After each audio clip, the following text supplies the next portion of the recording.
विशेष सत्र के बीच बुलाई गई केंद्रीय कैबिनेट की बैठक। शाम 6:30 बजे प्रधानमंत्री ने बुलाई बैठक। महिला आरक्षण बिल ला सकती है सरकार, सूत्रों के हवाले से खबर। 20 सितंबर को पेश हो सकता है बिल।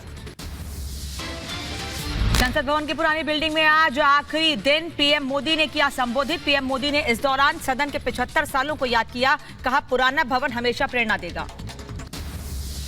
हम भले नए भवन में जाएंगे, लेकिन पुराना भवन भी आने वाली पीढ़ियों को हमेशा हमेशा प्रेरणा देता रहेगा।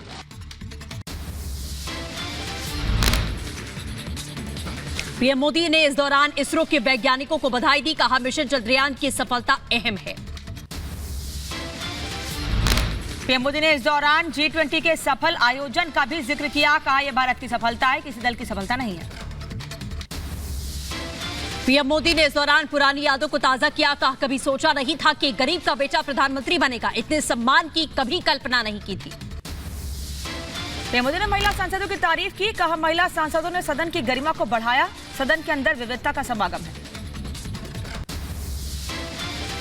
ने भी इस सदन की गरिमा को बढ़ाया है। इस सदन के गरिमा में बहुत बड़ा बदलाव लाने में उनका योगदान रहा है। पीएम मोदी ने कोरोना के दौरान किए गए कामों का भी जिक्र किया। कहा, राष्ट्र का काम रुकने नहीं दिया, कोरोना काल में भी सदन चलता रहा। पीएम मोदी ने इस दौरान संसद पर हुए हमले का भी जिक्र किया। कहा, संसद पर हमला आत्मा पर हमला है। पीएम मोदी ने अपने संबोधन के दौरान पत्रकारों को याद करते हुए वो भावुक हुए। कहा, कुछ पत्रकारों ने संसद की रिपोर्टिंग की, आज वो हमारे बीच नहीं है, ऐसे पत्रकारों को मेरा नमन। पीएम मोदी ने संसद के कामकाज का जिक्र करते हुए कहा, इसी सदन में एक वोट से अटल जी की सरकार चली गई। पीएम मोदी ने इस दौरान कहा, हम नई संसद में पूरे विश्वास के साथ जाएंगे, हम इतिहास और भविष्य की कड़ी बनकर रहेंगे। संसद भवन की पुरानी इमारत में आज आखिरी दिन पर नेता प्रतिपक्ष अधीर रंजन हुए भावुक। कहा, हम पुरानी संसद को आज विदाई देने आए हैं। नेता प्रतिपक्ष अधीर रंजन ने इस दौरान पहले प्रधानमंत्री जवाहरलाल नेहरू को याद किया और कहा, नेहरू जी को आधुनिक भारत का वास्तुकार कहा जाता है। अधीर रंजन चौधरी ने नेहरू जी की तारीफ करते हुए कहा, कठिन वक्त में नेहरू ने भारत का नेतृत्व किया। उपराष्ट्रपति जगदीप धनखड़ ने कहा, भारत की G20 प्रेसिडेंसी ने नई उपलब्धि हासिल की। यह सत्र 75 वर्ष की संसदीय यात्रा को याद कराता है। कांग्रेस अध्यक्ष मल्लिकार्जुन खड़गे ने खुशी जताते हुए कहा, आज संजय सिंह और राघव चड्ढा की वापसी हुई। आज संसद के विशेष सत्र में बीजेपी नेता दिनेश शर्मा ने राज्यसभा में संसद सदस्य के रूप में शपथ ली। संसद की पुरानी इमारत में आज आखिरी दिन भावुक हुए चिराग पासवान। संसद में अपने पिता को याद किया, उनकी आंखें नम हो गई। तेलंगाना बीजेपी के अध्यक्ष जी किशन रेड्डी ने भी पुरानी संसद को याद करते हुए कहा, हमने तेलंगाना का गठन भी देखा, संसद की नई बिल्डिंग में नई यादें बनाएंगे। संसद पहुंचे पीएम मोदी ने सत्र शुरू होने से पहले कहा, यह सत्र ऐतिहासिक निर्णयों का होगा। पीएम मोदी ने इस दौरान विपक्ष पर भी साधा निशाना। इस सत्र का वक्त बहुत मूल्यवान है और रोने धोने के लिए बहुत समय है। पीएम मोदी ने इस दौरान G20 के आयोजन को सफल बताया। कहा, भारत के उज्जवल भविष्य के संकेत दिखाई दे रहे हैं। पीएम मोदी ने कहा, नए संकल्प, नई ऊर्जा, नए विश्वास के साथ आगे बढ़ रहे हैं। सत्र में सभी की सहभागिता होनी चाहिए।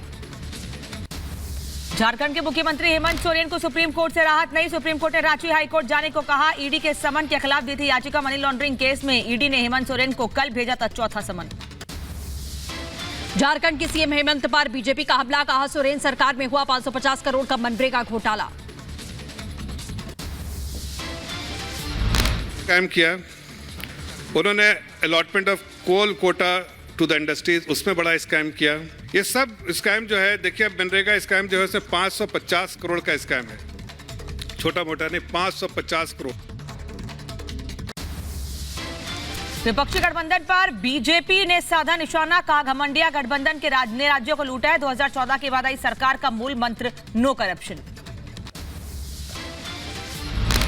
जो सोच है वो देश को आगे ले जाने का काम कर रही है, देश को आगे बढ़ाने का काम कर रही है, और देश में जो करप्शन जैसी, परिवारवाद जैसी या जो तुष्टीकरण जैसी पॉलिसी के खिलाफ लड़ रही है। सनातन विरोधियों पर रामदेव का हमला, कहा 24 में खत्म होंगे सनातन विरोधी। एजेंडे के तहत में सनातन का अपमान किया जा रहा है। विरोधियों पर रामदेव ने बड़ा हमला बोला।